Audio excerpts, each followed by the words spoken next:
Hi friends, YouTube ಚಾನಲ್ಗೆ ಸ್ವಾಗತ. ಆಸೆ ಧಾರಾವಾಹಿಯ ನಾಳಿನ ಸಂಚಿಕೆಯಲ್ಲಿ ಏನಾಗ್ತಿದೆ ಅಂತ ನೋಡೋಣ ಬನ್ನಿ. ಮೊದಲಿಗೆ ಸೂರ್ಯ, ಮೀನಾ, ನೀತುನ ಒಂದು ರೆಸ್ಟೋರೆಂಟ್ಗೆ ಬರೋದಕ್ಕೆ ಹೇಳಿ ಅಲ್ಲಿ ಕೂತ್ಕೊಂಡು ನೀತು ಬಗ್ಗೆ ಮಾತಾಡ್ತಿರ್ತಾರೆ. ಅಷ್ಟರಲ್ಲಿ ಅಲ್ಲಿಗೆ ಮಂಜ ತಾರನ್ ಕರ್ಕೊಂಡು ಊಟಕ್ಕೆ ಅಂತ ಬಂದಿರ್ತಾನೆ. ತಾರ ಸೂರ್ಯನ ಹಿಂದೆ ಬರ್ತಿರೋವಾಗಲೇ ಸೂರ್ಯನಿಗೆ ಎದೆ ಹೊಡ್ಕೊಳ್ಳೋದಕ್ಕೆ ಶುರುವಾಗುತ್ತೆ. ಆಗ ಸೂರ್ಯ ಎದೆ ಮೇಲೆ ಕೈ ಇಟ್ಕೊಂಡು ಸಂಕಟ ಪಡ್ತಿರೋವಾಗ ಅದನ್ನ ಮೀನಾ ನೋಡಿ, ರೀ ಯಾಕ್ರಿ ಏನಾಯ್ತು ದಿಢೀರಂತ ಯಾಕೆ ಒಂಥರ ಆಗ್ಬಿಟ್ರಲ್ಲ ಅಂತ ಹೇಳಿ ಕೇಳಿದಾಗ, ಏನೋ ಗೊತ್ತಿಲ್ಲ ಮೀನಾ, ಎದೆ ಎಲ್ಲ ಹುಡ್ಕೋತಾ ಇದೆ, ಒಂಥರ ಹೊಟ್ಟೆ ಎಲ್ಲ ಸಂಕಟ ಆಗ್ತಿದೆ ಕಣೆ, ನಂದು ಅಂತ ಇರೋ ಯಾವುದೋ ಒಂದು ಜೀವ ಇಲ್ಲೇ ಎಲ್ಲೋ ನನ್ನ ಸುತ್ತಾನೆ ಸುತ್ತಾಡ್ತಾ ಇರೋ ತರ ಅನ್ನಿಸ್ತಾ ಇದೆ ನನಗೆ ಅಂತ ಹೇಳಿ ಸೂರ್ಯ ಹೇಳಿದಾಗ ಅದನ್ನ ಕೇಳಿ ಮೀನಾ ಶಾಕ್ ಆಗ್ತಾಳೆ.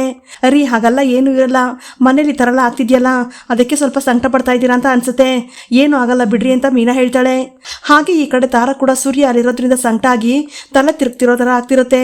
ಹಾಗೆ ಚಿಕ್ಕ ವಯಸ್ಸಲ್ಲಿ ಸೂರ್ಯನ ಜೊತೆ ಆಟ ಆಡ್ತಿರೋದೆಲ್ಲ ತಾರಾಗಿ ನೆನಪಾಗ್ತಿರುತ್ತೆ.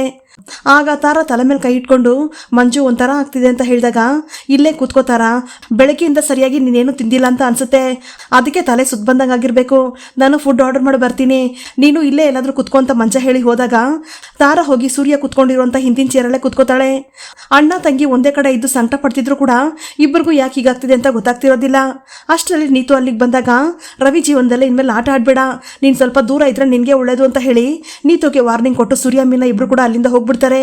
ಈ ಕಡೆ ಚೇತನ್ನ ಹೇಗಾದ್ರೂ ಮಾಡಿ ಕೇಸಿಂದ ಬಚಾವ್ ಮಾಡಬೇಕು ಅಂತ ಸೂರ್ಯ ತನ್ನ ಲಾಯರ್ ಹತ್ರ ಹೋಗಿ ಕೇಳ್ಕೊಂಡಾಗ, ನಾನು ಅರುಣ್ ಕಡೆ ಲಾಯರ್ನ ಮೀಟ್ ಮಾಡಿ ಇದ್ರ ಬಗ್ಗೆ ಮಾತಾಡ್ತೀನಿ ಅಂತ ಅವ್ರು ಹೇಳಿರ್ತಾರೆ. ಅದ್ರ ಪ್ರಕಾರನೇ ಇಬ್ಬರಿಗೂ ರಾಜಿ ಆಗೋದಕ್ಕೆ ಅಂತ ಕರೆಸಿರ್ತಾರೆ. ಆಗ ಸೂರ್ಯನ ಕಡೆ ಲಾಯರ್ ಬಂದು, ನೋಡಿ ಚೇತನ್ ಒಬ್ಬ ಮಾಮೂಲಿ ಡ್ರೈವರು, ಏನೋ ಗೊತ್ತಿಲ್ಲದೆ ಆಕ್ಸಿಡೆಂಟ್ ಆಗೋಗಿದೆ, ಅವ್ರ ಫ್ಯಾಮಿಲಿ ಅವರು ಅವ್ರನ್ನ ನಂಬಿ ಜೀವನ ಮಾಡ್ತಿದ್ದಾರೆ, ನಾವೇ ಇದನ್ನ ಕಾಂಪ್ರಮೈಸ್ ಮಾಡ್ಕೊಂಡು ಇಲ್ಲೇ ಮುಗಿಸಿದ್ರೆ ಒಳ್ಳೇದಾಗುತ್ತಲ್ವಾ, ಇದರಿಂದ ಇಬ್ಬರಿಗೂ ಒಳ್ಳೇದು ಅಂತ ಹೇಳಿ ಲಾಯರ್ ಹೇಳ್ತಿರೋವಾಗ ಅದನ್ನ ಕೇಳಿ ಅರುಣ್ಗೆ ಕೋಪ ಬರ್ತಿರುತ್ತೆ. ಅಷ್ಟರಲ್ಲಿ ಸೂರ್ಯ ಮತ್ತೆ ಮೀನಾ ಚೇತನ್ನ ಕರ್ಕೊಂಡು ಅಲ್ಲಿಗೆ ಬರ್ತಾರೆ. ಚೇತನ್ನ ನೋಡ್ತಿದ್ದಂಗೆನೆ ಅರುಣ್ ಗುರಾಯಿಸೋದಕ್ಕೆ ಶುರು ಮಾಡ್ತಾನೆ. ಆಗ ಅರುಣ್, ನಿಮ್ಮ ಕಡೆಯಿಂದ ನೀವೇನು ಹೇಳ್ತೀರಾ ಅಂತ ಸೂರ್ಯನ ಪರ ಇರೋ ಲಾಯರ್ ಕೇಳ್ತಿರೋವಾಗ, ನಾನೇನು ಮೇಡಮ್ ಹೇಳೋದು, ಈ ಕೇಸು ಕೋರ್ಟ್ಗೆ ಹೋದ್ರೂ ಕೂಡ ತುಂಬಾನೇ ಎಳೆಯೋ ಚಾನ್ಸಸ್ ಇರುತ್ತೆ, ಅದಕ್ಕೆ ಈ ಮೀಟಿಂಗ್ಗೆ ನಾನು ಒಪ್ಕೊಂಡೆ, ನಾನು ನಮ್ಮ ಅಮ್ಮನ್ನ ಕಳ್ಕೊಂಡಿದ್ದೀನಿ, ನನಗೆ ಸರಿಯಾದ ನ್ಯಾಯ ಸಿಗಬೇಕು ಅಂತ ಹೇಳಿ ಅರುಣ್ ಕೇಳ್ತಾನೆ. ಆಗ ಮೇಡಮ್, ನಾವು ಕೂಡ ನ್ಯಾಯ ಬೇಕು ಅಂತಾನೆ ಬಂದಿದ್ದೀವಿ, ಅವ್ರಿಗೆ ನ್ಯಾಯ ಕೊಡ್ಸೋದಕ್ಕೆ ಹೋಗಿ ನಮ್ಗೆ ಅನ್ಯಾಯ ಮಾಡಬೇಡಿ ಅಂತ ಹೇಳಿ ಸೂರ್ಯ ಕೇಳ್ಕೊತಾನೆ. ಆಗ ನೋಡಿ, ಈ ಕೇಸ್ ಏನಾದರೂ ಕೋರ್ಟ್ಗೆ ಹೋದ್ರೆ 3 ಥರ ತೀರ್ಪು ಬರುವಂತ ಚಾನ್ಸಸ್ ಇದೆ. ಮೊದಲನೇದು ಡ್ರೈವರ್ ತಪ್ಪಿಲ್ಲ ಅಂತ ಬರ್ಬೋದು, ಇಲ್ಲ ಅಂದ್ರೆ ಡ್ರೈವರ್ಗೆ ಗೊತ್ತಿಲ್ಲದೆ ಆಕ್ಸಿಡೆಂಟ್ ಆಗಿರ್ಬೋದು ಅಂತ ಬರ್ಬೋದು, ಇಲ್ಲ ಅಂದ್ರೆ ಡ್ರೈವರ್ದೇ ತಪ್ಪು ಅಂತ ಕೂಡ ಬರ್ಬೋದು. ಆದ್ರೆ ಚೇತನ್ ಹತ್ರ ಪೇಪರ್ಸ್ ಎಲ್ಲ ಕರೆಕ್ಟಾಗೇ ಇದೆ, ಕಾರ್ ಎಲ್ಲ ಒಳ್ಳೆ ಕಂಡೀಷನ್ ಅಲ್ಲೇ ಇದೆ, ಆ ಟೈಮಲ್ಲಿ ಅವರು ಕುಡಿದು ಸಹ ಇರಲಿಲ್ಲ, ಹಾಗೆ ಆ ಏರಿಯಾದಲ್ಲಿ ಏನು ಸ್ಪೀಡ್ ಲಿಮಿಟ್ ಇದೆಯೋ ಅದನ್ನೇ ಮೇಂಟೈನ್ ಮಾಡಿದ್ದಾರೆ, ಇದನ್ನೆಲ್ಲ ಕನ್ಸಿಡರ್ ಮಾಡಿದ್ರೆ ಅವ್ರಿಗೆ ಶಿಕ್ಷೆ ಆಗುವಂತ ಚಾನ್ಸಸ್ಸೇ ಇಲ್ಲ ಅಲ್ವಾ ಸರ್ ಅಂತ ಸೂರ್ಯನ್ ಪರ ಲಾಯರ್ ಕೇಳ್ತಿರೋವಾಗ, ಹೌದು ಮೇಡಮ್ ಅಂತ ಅರುಣ್ ಕಡೆ ಲಾಯರ್ ಹೇಳ್ತಿರ್ತಾರೆ. ನಂತರ ಅಷ್ಟೇ ಅಲ್ಲ, ಕೇಸ್ ಡಿಸೈಡ್ ಆದ್ಮೇಲೆ ಹಾಗೆ ಫೈನ್ ಅಮೌಂಟ್ ಕೂಡ ಕಟ್ಟಿಸ್ಕೋತಾರೆ, ಆ ಫೈನ್ ಅಮೌಂಟ್ ಎಷ್ಟು ಅನ್ನೋದನ್ನ ಕೋರ್ಟ್ ನಿರ್ಧಾರ ಮಾಡುತ್ತೆ ಅಂತ ಹೇಳಿ ಲಾಯರ್ ಹೇಳ್ತಿರೋವಾಗ, ಮೇಡಮ್ ಎಷ್ಟು ದುಡ್ಡು ಕೇಳ್ತಾರೆ ಅಂತ ಮೀನಾ ಕೇಳ್ತಾಳೆ. ಎಕ್ಸಾಕ್ಟ್ ಆಗಿ ಇಷ್ಟೇ ಅಂತ ಹೇಳೋದಕ್ಕಾಗೋದಿಲ್ಲ, ಆದ್ರೆ ಸತ್ತಿರೋರ್ ವಯಸ್ಸು ಹಾಗೆ ಅವ್ರು ಏನು ಸಂಪಾದನೆ ಮಾಡ್ತಿದ್ರು, ಅವ್ರನ್ನ ನಂಬಿ ಎಷ್ಟು ಜನ ಇದ್ರು, ಇದನ್ನೆಲ್ಲ ಕೋರ್ಟ್ ಕನ್ಸಿಡರ್ ಮಾಡುತ್ತೆ, ಹಾಗೆ ಆ ಜೀವ ಹೋಗಿರೋದ್ರಿಂದ ಅವ್ರಿಗೆ ಎಷ್ಟು ನಷ್ಟ ಆಗಿದೆ ಅನ್ನೋದನ್ನು ತೀರ್ಮಾನ ಮಾಡಿ ಒಂದು ಫೈನ್ ಅಮೌಂಟ್ನ ನಿರ್ಧಾರ ಮಾಡ್ತಾರೆ, ಹಾಗಾಗಿ ನಾವು ಅದನ್ನ ನಿರ್ಧಾರ ಮಾಡೋದಕ್ಕೆ ಅಂತಾನೆ ಇಲ್ಲಿಗೆ ಬಂದಿರೋದು ಅಂತ ಹೇಳಿ ಲಾಯರ್ ಹೇಳ್ತಿರ್ತಾರೆ. ಆಗ ಏನ್ ಸರ್ ಈ ರೀತಿ ಹೇಳ್ತಾ ಇದ್ದೀರಾ, ದುಡ್ಡು ಕೊಟ್ಟಿದ ತಕ್ಷಣ ನಮ್ಮಮ್ಮ ವಾಪಸ್ ಬಂದ್ಬಿಡ್ತಾರಾ, ನನಗೆ ದುಡ್ಡೆಲ್ಲ ಬೇಡ, ನಮ್ಮಮ್ಮನ ಸಾಯಿಸ್ರು ಜೈಲ್ಗೆ ಹೋಗ್ಲೇಬೇಕು ಅಷ್ಟೇನೆ ಅಂತ ಹೇಳಿ ಅರುಣ್ ಹೇಳ್ತಿರ್ತಾನೆ. ಇದರಿಂದ ಚೇತನ್ ತುಂಬಾನೇ ಭಯ ಪಡ್ತಿರ್ತಾನೆ. ಆಗ ಅರುಣ್, ನಿಮ್ಮ ಎಮೋಷನ್ಸ್ ನನ್ಗೆ ಅರ್ಥ ಆಗುತ್ತೆ, ಅವ್ರಿಗೆ ಜೈಲ್ ಆಗುತ್ತೆ ಅನ್ನೋದು ಡೌಟ್ ಇದೆ, ಆದ್ರೆ ಫೈನ್ ಮಾತ್ರ ಹಾಕೇ ಹಾಕ್ತಾರೆ, ಅದಕ್ಕೆ ಸುಮ್ಮನೆ ಯಾಕೆ ಇದಕ್ಕೆಲ್ಲ ಕೋರ್ಟ್ಗೆ ಹೋಗ್ಬೇಕು, ಇದನ್ನ ಇಲ್ಲೇ ಮುಗಿಸೋಣ ಅಂತ ಬಂದಿದ್ದೀನಿ ಅಂತ ಹೇಳಿ ಲಾಯರ್ ಹೇಳ್ತಿರೋವಾಗ, ಏನ್ ಮೇಡಮ್ ನಮ್ಮಮ್ಮನಿಗೆ ಸಾಯೋ ವಯಸ್ಸಾಗಿತ್ತಾ, ಅವ್ರಿಗೆ ಯಾವ ಹೆಲ್ತ್ ಪ್ರಾಬ್ಲಮ್ ಕೂಡ ಇರಲಿಲ್ಲ, ಇನ್ನು ಎಷ್ಟು ವರ್ಷ ಬಾಳಿ ಬದುಕಬೇಕಾಗಿತ್ತು, ಅವರು ಸಂಪಾದನೆ ಮಾಡದೇ ಇರ್ಬೋದು, ಆದ್ರೆ ನಾನು ಸಂಪಾದನೆ ಮಾಡ್ತಿದ್ದೆ, ಅದಕ್ಕೆ ಕಾರಣನೇ ಅವರು, ಒಂಟಿಯಾಗಿ ಅವರೊಬ್ಬರೇ ಕಷ್ಟಪಟ್ಟು ನನ್ನ ಓದಿಸಿದ್ದಾರೆ, ಅಂಥವ್ರನ್ನ ಸಾಯಿಸಿದವನು ಇವನೇ ತಾನೆ ಅಂತ ಹೇಳಿ ಅರುಣ್ ಹೇಳ್ತಿರೋವಾಗ, ಯಾರನ್ನು ಸಾಯಿಸಿಲ್ಲ, ಇದರಲ್ಲಿ ಅವ್ರದ್ದು ತಪ್ಪಿದೆ ಮೇಡಮ್ ಅಂತ ಹೇಳಿ ಸೂರ್ಯ ಹೇಳ್ತಾನೆ. ಏನೋ ನಮ್ಮಮ್ಮ ಮಾಡಿರೋ ತಪ್ಪು, ಏನೋ ಮಾಡ್ತಿರೋ ಅವರು ಅಂತ ಹೇಳಿ ಅರುಣ್ ರೇಗಾಡ್ತಿರೋವಾಗ, ರೀ ಸಮಾಧಾನ ಮಾಡ್ಕೊಡ್ರಿ ಅಂತ ಹೇಳಿ ಕನಕ ಹೇಳ್ತಿರ್ತಾಳೆ. ಆಗ ಅರುಣ್ ಕನಕನ ಗುರಾಯಿಸ್ತಿರೋವಾಗ ಅದನ್ನ ಮೀನಾ ಗಮನಿಸ್ತಿರ್ತಾಳೆ. ಆಗ ಅರುಣ್, ಯಾಕೆ ಈ ರೀತಿ ಕೋಪ ಮಾಡ್ಕೋತಾ ಇದ್ದೀರಾ, ಇಲ್ಲಿ ಮಾತಾಡೋದಕ್ಕೆ ಅಂತ ತಾನೇ ಬಂದಿರೋದು, ಹೇಳ್ಬೇಕು ಅಂತಂದ್ರೆ ನಿಮ್ಮ ಅಮ್ಮಂದು ತಪ್ಪಿದೆ, ಅವರು ಫೋನಲ್ಲಿ ಮಾತಾಡ್ಕೊಂಡು ರೋಡ್ ಕ್ರಾಸ್ ಮಾಡಿದ್ದಾರೆ ಅಂತ ಹೇಳಿ ಸರ್ ನಿಮ್ಮ ಕಡೆಯವ್ರಿಗೆ ಹೇಳಿ ಸರ್ ಅಂತ ಹೇಳಿ ಸೂರ್ಯನ ಕಡೆ ಲಾಯರ್ ಹೇಳ್ತಿರ್ತಾರೆ. ಹೌದು ಅರುಣ್, ಅವ್ರು ಹೇಳ್ತಾ ಇರೋದು ಸರಿಯಾಗಿದೆ, ಆ ಏರಿಯಾ CCTV ಫುಟೇಜ್ನ ಚೆಕ್ ಮಾಡಿ ಇನ್ಸ್ಪೆಕ್ಟರ್ ನಮಗೆ ಈ ವಿಷಯ ಹೇಳಿದ್ದಾರೆ ಅಂತ ಹೇಳಿ ಅರುಣ್ ಲಾಯರ್ ಹೇಳ್ತಾರೆ. ಆಗ ನಾನು ತುಂಬಾ ಸಲ ಹಾರ್ ನೋಡಿದೆ ಮೇಡಮ್, ಆದ್ರೆ ಅವ್ರು ಸರಿಯಾಗಿ ಗಮನಿಸಲಿಲ್ಲ ಅಂತ ಹೇಳಿ ಚೇತನ್ ಹೇಳಿದಾಗ, ಅದಕ್ಕೆ ಅಂತ ನಮ್ಮ ಅಮ್ಮನ ಸಾಯಿಸ್ಬಿಟ್ಟಿಯೇನೋ, ನೀನ್ ಮಾಡಿರೋ ಕೊಲೆಗೆ ಕಾರಣ ಬೇರೆ ಹೇಳ್ತಿದ್ಯಾ, ನೀವೆಲ್ಲರೂ ಪ್ಲಾನ್ ಮಾಡಿನೇ ಕಣೋ ಇದನ್ನೆಲ್ಲ ಮಾಡಿರೋದು, ಅದು ನನಗೆ ಚೆನ್ನಾಗಿ ಗೊತ್ತಿದೆ ಅಂತ ಹೇಳಿ ಅರುಣ್ ಹೇಳ್ತಿರ್ತಾನೆ. ಆಗ ಮೇಡಮ್, ನಾವ್ ಯಾರು ಇದನ್ನ ಪ್ಲಾನ್ ಮಾಡಿಲ್ಲ, ಇದೊಂದು ಆಕ್ಸಿಡೆಂಟ್ ಅಷ್ಟೇನೆ. ಅದರಲ್ಲೂ ಅವ್ರಮ್ಮ ಕಾರ್ ಬರೋದನ್ನ ನೋಡಿದ್ರೆ ಇದೆಲ್ಲ ಆಗ್ತಾನೆ ಇರಲಿಲ್ಲ ಅಂತ ಹೇಳಿ ಸೂರ್ಯ ಹೇಳ್ತಿರೋವಾಗ, ಮೇಡಮ್ ಈ ಕೇಸು ನನಗೂ ಮತ್ತೆ ಚೇತನ್ ಮಧ್ಯೆ ನಡೀತಾ ಇರೋದು, ಮಧ್ಯದಲ್ಲಿ ಇವ್ರನ್ನ ಮಾತಾಡ್ಬೇಡ ಅಂತ ಹೇಳಿ ಮೊದಲು ಇವ್ರನ್ನ ಇಲ್ಲಿಂದ ಆಚೆ ಹಾಕಿ ಅಂತ ಹೇಳಿ ಅರುಣ್ ಹೇಳ್ತಿರೋವಾಗ, ನೋಡಿ ಅರುಣ್, ಅವ್ರಿಲ್ಲಿ ಜಗಳ ಮಾಡಬೇಕು ಅಂತ ಬಂದಿಲ್ಲ, ಚೇತನ್ ಅಣ್ಣನಿಗೋಸ್ಕರ ಮಾತಾಡೋದಕ್ಕೆ ಅಂತ ಬಂದಿದ್ದಾರೆ ಅಷ್ಟೇನೆ ಅಂತ ಹೇಳಿ ಮೀನಾ ಹೇಳ್ತಾಳೆ. ಆಗ ರೀ ಸ್ವಲ್ಪ ಸಮಾಧಾನದಿಂದ ಇರ್ರಿ ಅಂತ ಹೇಳಿ ಕನಕ ಅರುಣ್ ಕೇಳ್ತಿರೋವಾಗ ಅರುಣ್ ಮತ್ತೆ ಕೋಪ ಮಾಡ್ಕೊಂಡು ಕನಕನ ಗುರಾಯಿಸ್ತಿರ್ತಾನೆ. ಆಗ ಕನಕ ಭಯದಲ್ಲಿ ಒದ್ದಾಡ್ತಿರೋವಾಗ ಇದನ್ನ ಸೂರ್ಯ ಕೂಡ ಗಮನಿಸ್ತಿರ್ತಾನೆ.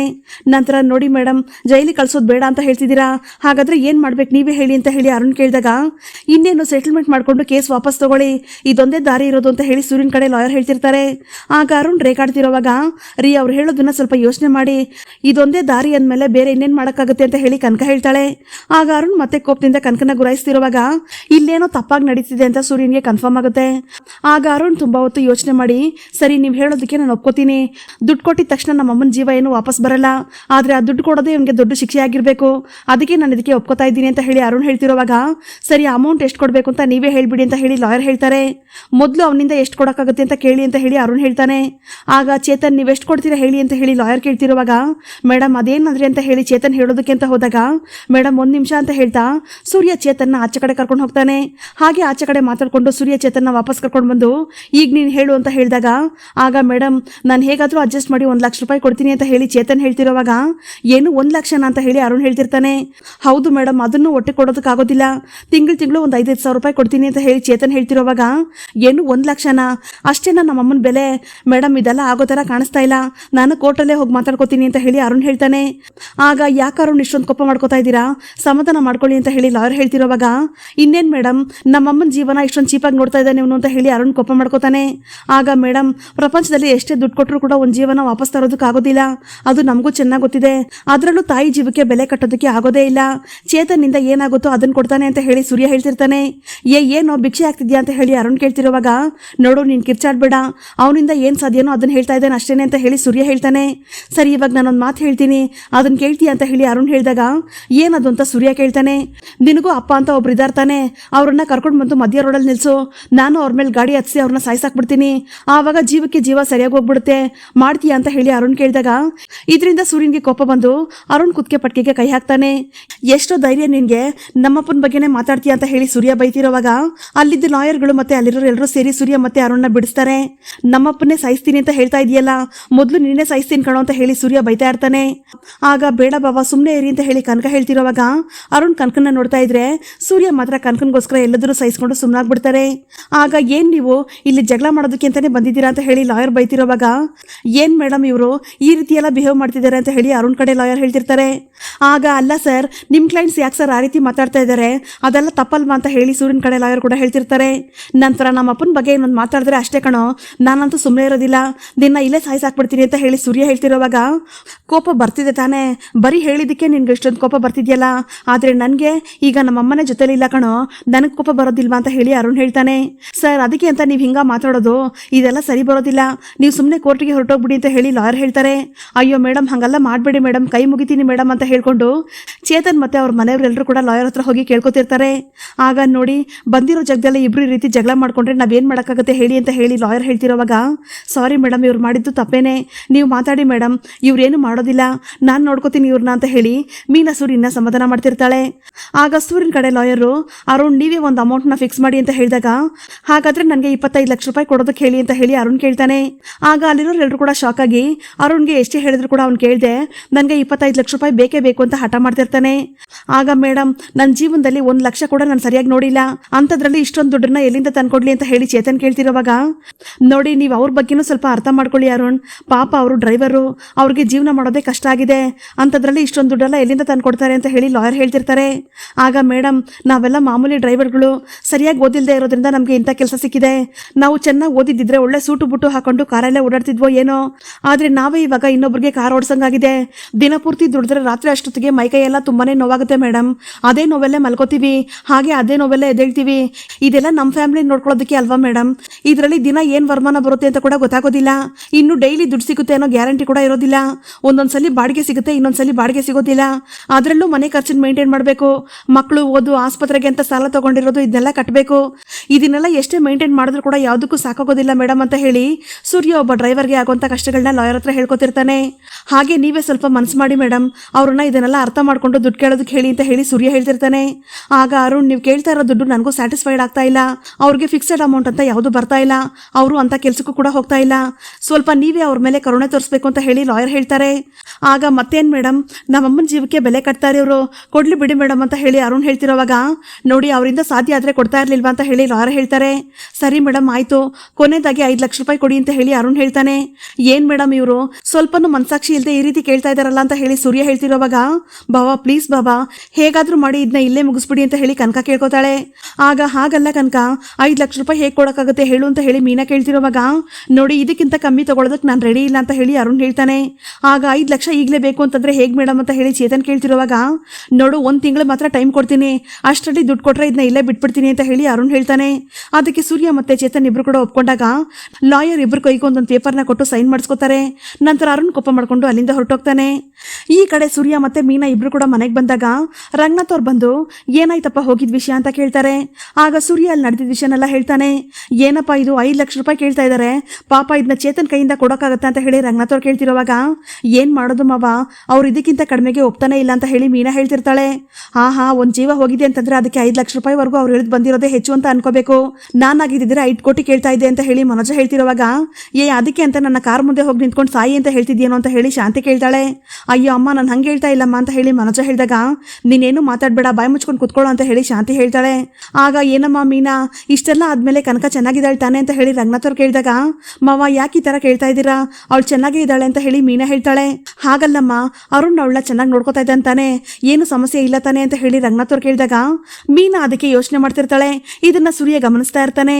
ಯಾಕಪ್ಪಯ್ಯ ಹಿಂಗೆ ಕೇಳ್ತಾ ಇದೆಯಾ ಅಂತ ಹೇಳಿ ಸೂರ್ಯ ಕೇಳಿದಾಗ, ಹಂಗಲ್ಲ ಕಣೋ, ಒಬ್ಬ ಮನುಷ್ಯ ಹೆಂಗ್ ನಡ್ಕೋತಾನ ಅವ್ನ ನಡವಳಿಕೆ ಮೇಲೆ ಅವನು ಅವ್ನ ಹೆಂಡತಿನ ಹೆಂಗ್ ನಡೆಸ್ಕೋತಾನೆ ಅನ್ನೋದು ಗೊತ್ತಾಗುತ್ತೆ. ಅರುಣ್ ನನ್ಗೆ ಯಾಕೋ ಸರಿ ಇಲ್ಲ ಅಂತ ಅನ್ನಿಸ್ತಾ ಇದೆ, ಅದಕ್ಕೆ ಹೇಳ್ದೆ, ಏನಿದ್ರು ಕನಕ ನಮ್ಮನೆ ಹುಡುಗಿ, ಅರುಣ್ ಒಂದ್ ರೀತಿ ನಮಗೆ ಸಂಬಂಧಿಕನೇ ಅಲ್ವಾ ಅಂತ ಹೇಳಿ ರಂಗನಾಥ್ ಅವ್ರು ಹೇಳ್ತಾರೆ. ಆಗ ಅಪ್ಪಯ್ಯ, ಆ ಮನುಷ್ಯನ್ಗೆ ನಮ್ಮೇಲೆ ಅಷ್ಟೇ ಕಣಪ್ಪ ಕೋಪ, ಅದನ್ನ ಬಿಟ್ರೆ ಕನಕನ ಚೆನ್ನಾಗಿ ನೋಡ್ಕೋತಾನೆ ಅಲ್ವಾ ಮೀನಾ ಅಂತ ಹೇಳಿ ಸೂರ್ಯ ಹೇಳ್ತಿರೋವಾಗ, ಹೌದು ರೀ ಅಂತ ಮೀನಾ ತಡವರ್ಸ್ಕೊಂಡು ಹೇಳ್ತಾಳೆ. ಹೆಂಗೋ ಕಟ್ಕೊಂಡಿರೋ ಹೆಂಡತಿನ ಚೆನ್ನಾಗಿ ನೋಡ್ಕೊಂಡ್ರೆ ಅಷ್ಟೇ ಸಾಕು ಅಂತ ಹೇಳಿ ರಂಗನಾಥ್ ಅವ್ರು ಹೇಳ್ತಿರೋವಾಗ, ಅಲ್ಲ ರೀ, ನಮ್ಮನೇಲೆ ರಾಶಿ ರಾಶಿ ಸಮಸ್ಯೆ ಬಿದ್ದಿದೆ, ಅದರಲ್ಲಿ ಇವಳು ತಂಗಿ ಜೀವನ ಚೆನ್ನಾಗಿದ್ರೆಷ್ಟು ಬಿಟ್ರೆಷ್ಟು, ಮೊದಲು ಇವ್ರಿಗೆ ಯಾವ ದುಡ್ಡನ್ನು ಕೊಡೋದಕ್ಕಾಗೋದಿಲ್ಲ ಅಂತ ಹೇಳ್ಬಿಡ್ರಿ ಅಂತ ಹೇಳಿ ಶಾಂತಿ ಹೇಳ್ತಾಳೆ. ಆಗ ಅತ್ತೆ, ನೀವು ಅಷ್ಟೊಂದೆಲ್ಲ ಭಯ ಪಡಬೇಡಿ, ನಾವು ಮಾವನ ಹತ್ರ ದುಡ್ಡು ಇಸ್ಕೊಳ್ಳೋದಿಲ್ಲ ಅಂತ ಹೇಳಿ ಮೀನಾ ಹೇಳ್ತಾಳೆ. ಅಯ್ಯೋ, ನೀವು ಕೇಳ್ತಾ ಇದ್ದೀರಾ ಅಂತ ಈ ದಾನಶೂರ ಕರ್ಣ ಇದ್ದಾರಲ್ಲ, ಇವರು ದುಡ್ಡನ್ನ ತೆಗೆದೇ ಕೊಟ್ಬಿಡ್ತಾರಲ್ಲ, ಅದಕ್ಕೆ ಹೇಳ್ತಾ ಇರೋದು ಅಂತ ಹೇಳಿ ಶಾಂತಿ ಹೇಳ್ತಿರ್ತಾಳೆ. ಆಗ ನೋಡೆ ಶಾಂತಿ, ಜೀವನ ಅಂದಮೇಲೆ ಒಬ್ರಿಗೊಬ್ರು ಸಹಾಯ ಮಾಡ್ಕೊಂಡೆ ಜೀವನ ಮಾಡಬೇಕು, ಯಾರ ಸಹಾಯನೂ ಇಲ್ಲದೆ ಯಾರು ಬದುಕೋದಕ್ಕಾಗೋದಿಲ್ಲ ಕಣೆ ಅಂತ ಹೇಳಿ ರಂಗನಾಥ್ ಅವ್ರು ಹೇಳ್ತಾರೆ. ಹೌದು, ನೀವು ಮಾಡಿರೋ ಕೆಲಸಕ್ಕೆ ನೀವೇ ಅವಾರ್ಡ್ ಕೊಟ್ಕೋಬೇಕು, ಏನು ದೊಡ್ಡದಾಗ ಕಟ್ಟೆ ಹಾಕ್ಬಿಟ್ಟಿದ್ದೀರಾ ನೋಡಿ, ಅದನ್ನು ನಾವು ಬೇರೆಯವ್ರಿಗೆ ದಾನ ಮಾಡಬೇಕಲ್ವಾ, ಇದೇ ಆಗೋಯ್ತು ನಿಮ್ಮದು, ಕಂಡ್ಕೊಂಡವ್ರನ್ನೆಲ್ಲ ಕಟ್ಕೊಂಡು ಬರೀ ದುಡ್ಡನ್ನ ಲಾಸ್ ಮಾಡ್ಕೊಂಡಿದ್ದೆ ಆಯಿತು ಅಂತ ಹೇಳಿ ಶಾಂತಿ ರಂಗನಾಥ್ ಅವ್ರ ಹತ್ರ ಹೇಳ್ತಿರ್ತಾಳೆ. ಆಗ ಅಲ್ವೋ ಸೂರ್ಯ, ನಿನ್ನ ಫ್ರೆಂಡ್ ಕೊಡೋದಕ್ಕೆ ದುಡ್ಡಿದ್ದೀನೋ ನಿನ್ನ ಹತ್ರ ಅಂತ ಹೇಳಿ ಮನೋಜ ಕೇಳ್ತಿರೋವಾಗ, ಅಯ್ಯೋ ನಿನ್ನ ಥರ ಇಡೀ ಊರವ್ರ ಹತ್ರ ಎಲ್ಲ ಹೋಗಿ ಸಾಲ ತೊಗೊಂಡು ಬರೋಷ್ಟು ಧೈರ್ಯ ನನಗಿಲ್ಲಪ್ಪ, ಚೇತನ್ನು ಒಳ್ಳೆಯವನು, ಅವನಿಗೆ ಆ ದೇವರೇ ಹೆಲ್ಪ್ ಮಾಡ್ತಾನೆ, ಯಾರ ಹತ್ರನಾದ್ರೂ ಸಾಲ ಕೊಡ್ಸೋದಕ್ಕೆ ಟ್ರೈ ಮಾಡ್ತೀನಿ ಅಂತ ಹೇಳಿ ಸೂರ್ಯ ಹೇಳ್ತಿರ್ತಾನೆ. ಆಗ ಏನು ನೀನೇ ಸಾಲ ತಂದು ಕೊಡ್ತೀಯಾ, ಅವ್ರಿಗಿರೋ ಗಾಡಿಗೆ ಡ್ಯೂ ಕಟ್ಟಕ್ಕಾಗ್ತಿಲ್ಲ, ಇದರಲ್ಲಿ ಸಾಲ ಬೇರೆ ಕೊಡಿಸ್ತಾನಂತೆ ಅಂತ ಹೇಳಿ ಶಾಂತಿ ಹೇಳ್ತಿರೋವಾಗ, ಯಾಕತ್ತೆ ಆ ರೀತಿ ಹೇಳ್ತಾ ಇದ್ದೀರಾ, ನಮ್ಮ ಮನೆಗೆ ಒಬ್ರು ಫೈನಾನ್ಷಿಯಲ್ ಬಂದಿದ್ರಲ್ಲ, ಅದೇ ನಿಮ್ಮ ದೊಡ್ಡ ಮಗ ಸಾಲ ತಗೊಂಡಿದ್ದಾರಲ್ಲ, ಆ ಫೈನಾನ್ಷಿಯಲ್ ಕೂಡ ಇವ್ರಿಗೆ ಚೆನ್ನಾಗಿ ಗೊತ್ತಿರೋರೆ, ಅವ್ರ ಹತ್ರನೇ ತಗೋತಾರ ಬಿಡಿ ಅಂತ ಹೇಳಿ ಮೀನಾ ಹೇಳ್ತಿರೋವಾಗ ಅದನ್ನ ಕೇಳಿ ಶಾಂತಿ ಬೈದಿಂದ ಒದ್ದಾಡ್ತಿರ್ತಾಳೆ. ಆಗ ಏನೇ ನೀನು ಮನೋಜ ಸಾಲ ತಗೊಂಡಿದ್ದಾನೆ ಅಂತ ಬೇಕು ಅಂತ ಹೇಳ್ತಾ ಇದೀಯ ಅಂತ ಹೇಳಿ ಶಾಂತಿ ಕೇಳ್ತಿರೋವಾಗ, ಅತ್ತೆ ನಾನೇನು ನಿಮ್ಮ ಮಗನ ಬಗ್ಗೆ ಸುಮ್ಮನೆ ಮಾತಾಡ್ತಾ ಇಲ್ಲ, ಇರೋದನ್ನೇ ಹೇಳ್ತಾ ಇರೋದು, ಅದರಲ್ಲೂ ನನ್ನ ಗಂಡ ಯಾವತ್ತೂ ಯಾರ ಹತ್ರನೂ ಹೋಗಿ ಸುಮ್ಮನೆ ಸಾಲ ತಗೊಳ್ಳೋದೇ ಇಲ್ಲ, ಅವರಿಂದ ಕಟ್ಟೋಕಾದ್ರೆ ಮಾತ್ರ ಸಾಲ ತಗೋತಾರೆ, ತುಂಬಾ ಕಷ್ಟಪಟ್ಟು ಅದನ್ನ ತೀರಿಸ್ತಾರತ್ತೆ ಅಂತ ಹೇಳಿ ಮೀನಾ ಹೇಳ್ತಾಳೆ. ಆಗ ನೋಡಿದ್ರೇನ್ರಿ ಹೆಂಗ್ ಮಾತಾಡ್ತಾಳೆ ಇವಳು, ಸ್ವಲ್ಪನಾದ್ರೂ ನನಗೆ ಮರ್ಯಾದೆ ಕೊಡ್ತಾಳ ನೋಡ್ರಿ ಅಂತ ಹೇಳಿ ಶಾಂತಿ ಹೇಳ್ತಿರೋವಾಗ, ನಿನಗೆ ಮರ್ಯಾದೆ ಕೊಡಬೇಕು ಅಂತಂದ್ರೆ ಅದಕ್ಕೆ ತಕ್ಕಂತೆ ನೀನು ನಡ್ಕೋಬೇಕು ಕಣೆ, ಅವ್ರ ತಾಳ್ಮೆಗೂ ಒಂದು ಮಿತಿ ಅಂತ ಇರುತ್ತೆ, ನೀನು ಅವಳಿಗೆ ಏನಾದರೂ ಬೈದ್ರೆ ಅವಳು ಸೈಲೆಂಟ್ ಆಗೇ ಇರ್ತಾಳೆ, ಆದ್ರೆ ಅವಳು ಗಂಡನ ಬಗ್ಗೆ ಮಾತಾಡಿದೆ ಅಂತ ಇಟ್ಕೋ, ಅವಳು ಯಾವತ್ತೂ ಸುಮ್ಮನೆ ಇರೋಳಲ್ಲ ಕಣೆ ಅಂತ ಹೇಳಿ ರಂಗನಾಥ್ ಅವ್ರು ಹೇಳ್ತಾರೆ. ಆಗ ಹೌದು, ಇವಳು ಯಾಕೆ ಫೈನಾನ್ಷಿಯಲ್ ಬಗ್ಗೆ ಮಾತಾಡ್ತಾ ಇದ್ದಾಳೆ, ನಾವು ಸಾಲ ತಗೊಂಡಿದ್ದೀವಿ ಅಂತ ಇವಳಿಗೇನಾದ್ರೂ ಗೊತ್ತಾಗೋಯ್ತಾ ಅಂತ ಹೇಳಿ ಶಾಂತಿ ಮನಸಲ್ಲೇ ಅನ್ಕೊಂಡು ಭಯ ಪಡ್ತಿರ್ತಾಳೆ. ನಂತರ ಅಯ್ಯೋ ಏನೋ ಮಾಡ್ಕೊಳ್ಳಿ ಬಿಡಿ, ಈ ಮನೇಲಿ ನಾವು ಹೇಳ್ದಂಗೆ ಯಾರು ಕೇಳ್ತಾರೆ, ನಿಮ್ಗೇನೇನು ಬೇಕೋ ಹಾಗೆ ಮಾಡ್ಕೊಳ್ಳಿ, ಆದರೆ ದುಡ್ಡು ಕೇಳ್ಕೊಂಡು ನನ್ನ ಹತ್ರ ಯಾರು ಬರಬೇಡಿ ಅಂತ ಶಾಂತಿ ಶಾಂತಿ ಹೇಳಿ ಅಲ್ಲಿಂದ ಹೋಗ್ತಾಳೆ. ಆಗ ರಂಗನಾಥ್ ಅವ್ರು ಸಹ ಅಲ್ಲಿಂದ ಹೋದಾಗ ಮೀನಾ ಇದ್ರ ಬಗ್ಗೆನೇ ಯೋಚನೆ ಮಾಡ್ತಿರ್ತಾಳೆ. ಈ ಕಡೆ ಸೂರ್ಯ ಮತ್ತೆ ಮೀನಾ ಇಬ್ರು ಮಾತಾಡ್ತಾ ಹಾಗೆ ಟೈಮ್ ಸ್ಪೆಂಡ್ ಮಾಡ್ತಿರೋವಾಗ ಅಷ್ಟರಲ್ಲಿ ರಂಗನಾಥ್ ಅವ್ರು ಅಲ್ಲಿಗೆ ಬರ್ತಾರೆ. ಇವರಿಬ್ರು ಆ ರೀತಿ ಇರೋದನ್ನ ನೋಡಿ ಅವ್ರು ವಾಪಸ್ ಹೋಗ್ತಿರ್ತಾರೆ. ಆಗ ಮೀನಾ ರಂಗನಾಥ್ ಅವ್ರನ್ನ ನೋಡಿ ರೀ ಮಾವ ಅಂತ ಹೇಳ್ತಾಳೆ. ಅಯ್ಯೋ ಅಪ್ಪಯ್ಯ ಬಂದ್ಬಿಟ್ರ ಅಂತ ಹೇಳಿ ಸೂರ್ಯ ಎದ್ನೋ ಬಿದ್ನೋ ಅಂತ ಹೇಳಿ ಎದ್ ಕೂತ್ಕೋತಾನೆ. ಆಗ ರಂಗನಾಥ್ ಅವರು ವಾಪಸ್ ರೂಮ್ಗೆ ಹೋಗ್ತಿರೋವಾಗ ಮಾವ ಏನಾದ್ರೂ ಬೇಕಿತ್ತ ಅಂತ ಹೇಳಿ ಮೀನಾ ಕೇಳ್ತಾಳೆ. ಯಾಕಪ್ಪಯ್ಯ ನಿದ್ದೆ ಬರ್ಲಿಲ್ವಾ ಅಂತ ಹೇಳಿ ಸೂರ್ಯ ಕೇಳಿದಾಗ ಇಲ್ಲ ಕಣೋ ಸೂರ್ಯ ಬಿಸಿನೀರು ಕುಡಿಯೋಣ ಅಂತ ಬಂದೆ, ಬಿಡು ಪರವಾಗಿಲ್ಲ ನಾನು ಆಮೇಲೆ ತಗೋತೀನಿ ಅಂತ ಹೇಳಿ ರಂಗನಾಥ್ ಅವ್ರು ಹೇಳ್ತಾರೆ. ಪರವಾಗಿಲ್ಲ ಮಾವ ನಾನು ಎತ್ಕೊಂಡು ಬಂದು ಕೊಡ್ತೀನಿ ಅಂತ ಹೇಳಿ ಮೀನಾ ಹೇಳಿದಾಗ ಸರಿ ಆಯ್ತಮ್ಮ ಅಂತ ಹೇಳಿ ರಂಗನಾಥ್ ಅವರು ರೂಮ್ಗೆ ಹೋಗ್ತಾರೆ. ಆಗ ರೀ ಯಾರಾದ್ರೂ ಬರ್ತಾರೆ ಅಂತ ಹೇಳಿದ್ರು ಕೂಡ ನೀವು ನನ್ನ ಮಾತನ್ನೇ ಕೇಳೋದಿಲ್ಲ ಅಲ್ವಾ ಅಂತ ಹೇಳಿ ಮೀನಾ ಸೂರ್ಯನ್ಗೆ ಬೈತಿರ್ತಾಳೆ.